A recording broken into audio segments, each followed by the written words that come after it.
Hello viewers, welcome to Newsweek South Asia, where we will provide you fresh insights into South Asia's geopolitical, strategic and security situation.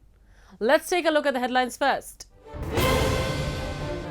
India criticizes China's veto power in blocking terrorist listing at UN.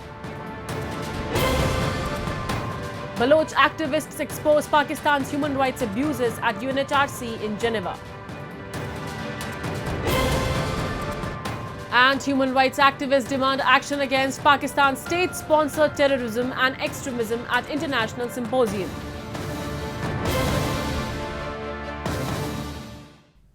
At the recent United Nations meeting, India delivered a diplomatically worded message, subtly criticizing China for its role in obstructing proposals to blacklist terrorists with global sanctions. The focal point of contention rested on the rejection of such evidence-based listings, a move opposed by India. In her address to the UN, Ruchira Kamboj, India's representative, didn't shy away from questioning the legitimacy of certain subsidiary bodies operating within the UN system, particularly scrutinizing their opaque practices which seemingly undermine the principles outlined in the Charter or relevant Council resolutions. Our report will give you the details. Thank you, Mr. President. India continues its strong and focused commitment to help UN member states build capacity to prevent and counter terrorism. Along with huge monetary contributions in the fight against terrorism, New Delhi is always very vocal about this global threat. In a recent UNSC session, India, in a resolute stance, condemned nations exploiting veto powers to obstruct evidence-based terrorist listings at the United Nations Security Council, calling it hypocritical amid the Council's anti-terrorism commitment. In what appeared to be a thinly veiled critique aimed at China, India's permanent representative to the United Nations, Ruchira Kamboj, highlighted the opaque practices of certain subsidiary bodies operating within the UN system, questioning their legitimacy under the Charter or relevant Council's resolutions. Let us turn to the subsidiary bodies inhabiting a subterranean world. With their own custom-made working methods and obscure practices which do not find any legal basis in the Charter or any of the Council's resolutions. For instance, while we do get to know of the decisions of these committees on listing, the decisions on rejecting listing requests are not made public. This is a disguised veto, but an even more impervious one that indeed merits a discussion amongst the wider membership. For genuine, evidence-based listing proposals for globally sanctioned terrorists to be blocked without giving any due justification is uncalled for and smacks of doublespeak when it comes to the Council's commitment in tackling the challenge of terrorism. In a persistent pattern, China has consistently defended its ally, Pakistan, within the United Nations. China has time and again created hurdles when it comes to listing known Pakistani terrorists. Last year, in June, Beijing imposed a technical hold on a proposal jointly put forth by India and the United States to designate Pakistani terrorist Sajid Mir as a global terrorist under the 1267 Al-Qaeda Sanctions Committee. This was not an isolated incident. In September 2022, China had delayed a similar proposal concerning Mir at the UN. Mir is India's most wanted terrorist and the main handler of the 26/11 Mumbai terror attacks that shook the entire world. The attacks resulted in the deaths of 166 people and injuries to over 300. However, China's strategic use of technical holds and veto power has repeatedly thwarted efforts to hold Pakistan-based terrorists accountable on the global stage. For a proposal to be adopted, it needs consensus from all member countries. India's representative at the UN, Kamboj, emphasized the importance of transparent and inclusive processes in selecting chairs for subsidiary bodies and decision-making, advocating for greater accountability and fairness within the UN framework. The selection of chairs of subsidiary bodies and distribution of pen holderships must be made through a process which is open, which is transparent, which is based on exhaustive consultations and with a more integrated perspective. The consensus of the E10 on chairs of subsidiary bodies to be assumed by the E10 themselves must be absolutely honoured by the P5. China has maintained its diplomatic backing for Pakistan at the United Nations. In return, Pakistan has given up its power and territory to demonstrate its loyalty to Beijing. However, this unwavering allegiance to China, driven by promises of economic prosperity and friendship, is causing Pakistan to miss opportunities for true independence. As a result, Pakistan risks neglecting the essential needs of its own citizens. In contrast, India is determined to continue its path of progress and will work towards holding Pakistan and China accountable on the global stage. As the threats to international peace and security evolve, Mr. President, so must this Council. Amidst the 55th session of the United Nations Human Rights Council in Geneva, the Balochistan National Movement highlighted Pakistan's flagrant human rights abuses in Balochistan. Led by Naseem Baloch, chairman of the BNM, the movement underscores Pakistan's illegal occupation and systematic oppression in the region, including enforced disappearances and extrajudicial killings. Concurrently, the Baloch Human Rights Council staged a demonstration echoing calls for freedom and condemning Islamabad's violations. A report. During the 55th session of the United Nations Human Rights Council held in Geneva, the Balochistan National Movement is actively engaging in various political endeavors aimed at shedding light on Pakistan's egregious human rights violations in Balochistan. Committed to securing the fundamental rights of the Baloch populace, the Baloch National Movement is steadfast in its pursuit of a liberated Balochistan. BNM advocates against Pakistan's illegal occupation of Balochistan, human rights abuses, military operations, and resource exploitation in Balochistan. The movement seeks a global awareness and support for Balochistan's liberation. Baloch people have been facing human rights violations since 1948, which has created an atmosphere of fear and oppression. At a press conference in Geneva on March 11, during the UNHRC's 55th session, Naseem Baloch, chairman of the Baloch National Movement, spotlighted the escalating incidents of enforced disappearances, extrajudicial killings, torture, and arbitrary detentions of innocent Baloch individuals. In 1947, Balochistan was declared independent, but soon it was occupied by Pakistan in 1948. The Baloch nation continuously raised and resisted this illegal invasion. Since then, the Baloch people have faced severe human rights violations, including enforced disappearances, extrajudicial killings, torture, and arbitrary arrests at the hands of Pakistani state agencies and its other forces. The systematic suppression has created an atmosphere of fear and oppression in our homeland.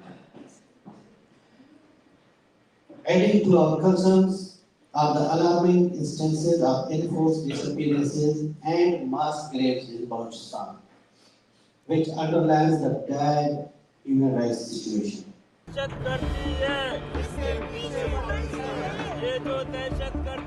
Simultaneously, while the Baloch National Movement held its press conference, the Baloch Human Rights Council staged an anti-Pakistan demonstration at the Broken Chair on the sidelines of the UN Human Rights Council session.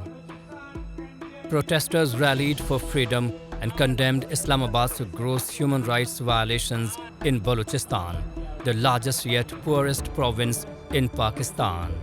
They demanded the immediate release of Baloch individuals abducted by Pakistan's security agencies, many of whom are reportedly detained or killed under dubious circumstances. A large number of them are reportedly lodged in various jails across Pakistan, and many were killed in fake encounters. According to Baloch Human Rights Council data collected by various human rights organizations indicates that from January to December 2023, 506 individuals, including students, teachers and writers, have gone missing in Balochistan. They have fallen victim to enforced disappearances orchestrated by personnel allied with the notorious intelligence agency, the ISI. We are here to protest the occupation of Balochistan. 1947, British created this Pakistan for their purpose. That purpose is served now. They occupied Balochistan in 1948. Since then, the Pakistan army, the mercenary army, running the affairs of the country.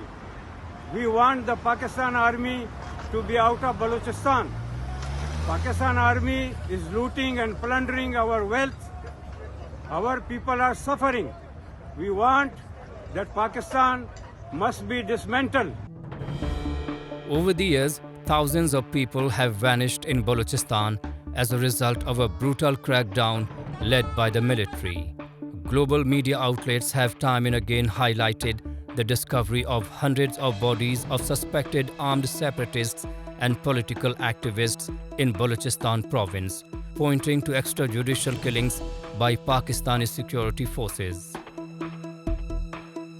According to a recent report by PANC, the Human Rights Department of Baloch National Movement, there have been 33 enforced disappearances, 28 torture victims, and 5 extrajudicial killings in February 2024. It is a tool by the Pakistani state to silence the oppressed people of the poor province. Families of the disappeared people suffer significant harm. They live with continuous uncertainty about the fate or whereabouts of their loved ones. Some of these missing persons' relatives have passed away with the pain and suffering in their chests, but their loved ones never returned back to them and they died waiting. Numerous projects, including mining and energy initiatives, have disproportionately benefited outsiders, while depriving locals of resources and job opportunities. These grievances have fueled protests both within Balochistan and in Western countries.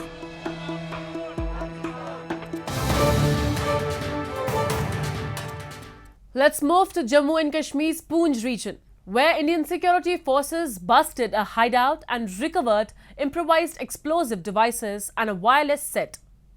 The natural caves in the rugged terrain of Poonch and Rajouri districts in Jammu region are emerging as a new challenge for security forces. The Indian security forces are dismantling these hideouts of the terrorists at the earliest, as Pakistan's inter-services intelligence is attempting to provide weapons to these terrorists to disturb peace in the Jammu division. A report. Indian security forces on March 10th busted a hideout and recovered 7 improvised explosive devices and a wireless set in Poonch. The joint team of Jammu and Kashmir Police and CRPF conducted a search operation and cordoned off the area. Earlier, rusted explosives, 2 grenades and bullets were recovered from Rajouri district. The natural caves in the rugged terrain of Poonch and Rajouri districts in Jammu region are emerging as a new challenge for the security forces. The Indian security forces are dismantling these hideouts of the terrorists at the earliest. Pakistan's inter-services intelligence attempts to provide weapons to these terrorists to disturb peace in the Jammu division. ISI has now come up with a plan to reignite terrorism in Jammu province in the areas of Riyasi and Poonch districts, because these two districts are adjoining to the LOC, adjoining to Pakistan. The terrain over here is very conducive for infiltration because it consists of a lot of shrubs, consists of ravines, consists and has many caves, natural hideouts for the terrorists to sneak in and stay there. There are reports that terrorists have taken shelter in a number of natural cave hideouts in the forest areas of Rajouri Poonch, also known as Pir Panjal Range. Terrorists take shelter in these hideouts before and after carrying out terror strikes in the region. The caves, with their labyrinthine passages, provide strategic advantages to those seeking refuge within. In a major step towards thwarting Pakistan's attempts to increase terrorist activities in Jammu and Kashmir, the Indian Army has launched an Operation Sarva Shakti, where the security forces are targeting the terrorists operating on both sides of the Pir Panjal mountain ranges in the Union territory. Indian security forces have already successfully countered Pakistan in Kashmir Valley very well, and this we have seen that the number of incidents, there are incidents that were there before 2019 and after 2019, there has been a steep fall in all of them. Apart from that, the stone pelting, apart from that the hartals, apart from that the cries and the slogans of Pakistan, Kashmir Banega Pakistan and things like that. And of course, the crowning glory is that Lal Chowk, which was considered to be one of the hottest hubs of this terrorism and where the Indian national flag was never allowed to be raised all these years, was now resounding with Bharat Mata Ki Jai and Hindustan Zindabad, and the national flag of India was waved by so many people over there. The region of Jammu and Kashmir was never an issue for India, but Pakistan entangled itself with a problem which was not an issue at all. Refusing to end Kashmir obsession, Pakistan always focuses on proxy war with India. If Pakistan is really serious about restoring permanent peace, then it should give up its obsession with Kashmir and stop sponsoring terror. Then only it can build a healthy relationship with India.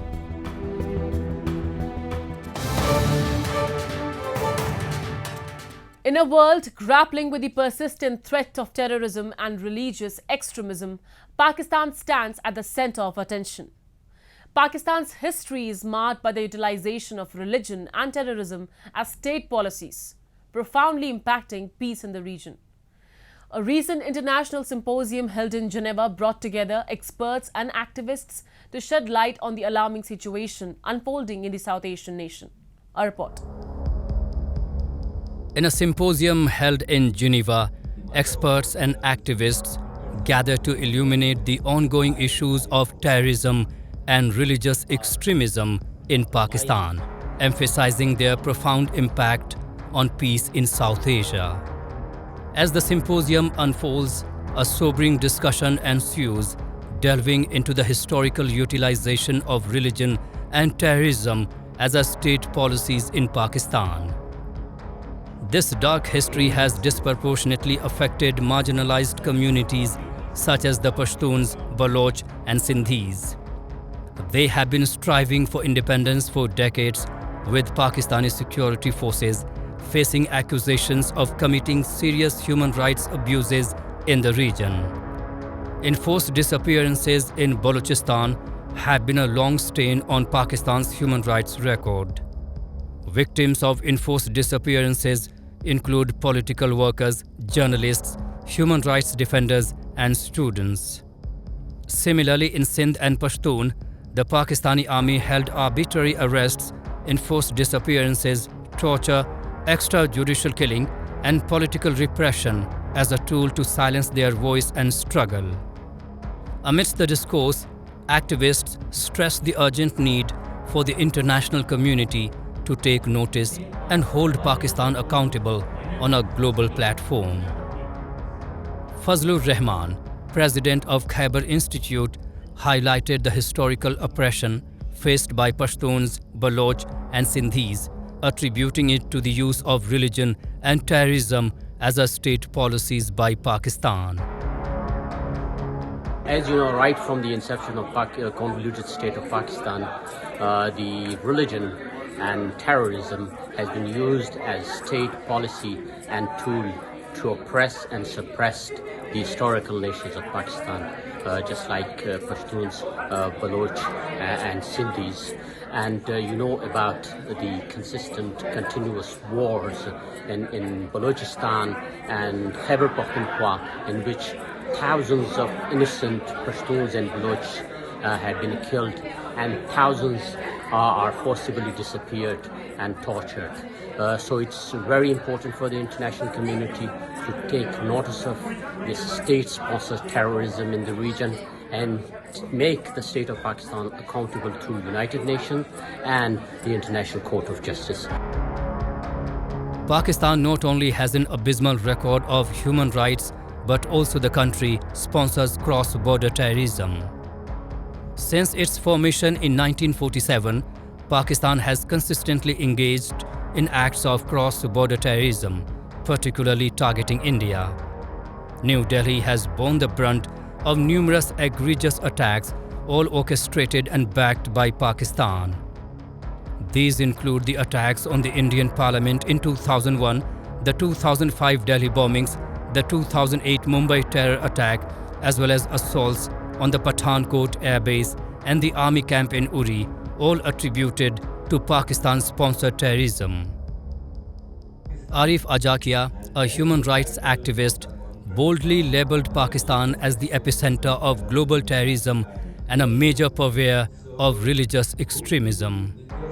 He urged the international community, notably the United Nations, to take decisive action, proposing the designation of Pakistan's army and ISI as terrorist organizations and the enforcement of sanctions. Pakistan is epicenter of global terrorism, and it has always promoted religious extremism in different parts of world, especially in the neighboring countries of India, Afghanistan, and even recently Iran also attacked by missiles in Pakistan, targeting a religious extremist outfit created by the mother of all terrorism, Inter-Services Intelligence, ISI of Pakistan. I would convey my message to the international authorities, especially United Nations, that Pakistan Army and its notorious intelligence agency ISI should be declared terrorist groups. They should be, Pakistan should be sanctioned, embargo should be imposed, and all the serving and retired Pakistan Army officers should be brought to International Court of Justice for War Crime Tribunal and should be punished as war criminals. As the symposium draws to a close, the glaring reality of Pakistan's complicity in sponsoring terrorism and nurturing extremism casts a long shadow over the international community. The evidence presented leaves no room for doubt. Pakistan's fingerprints are all over some of the most heinous acts of violence and terror witnessed in recent history.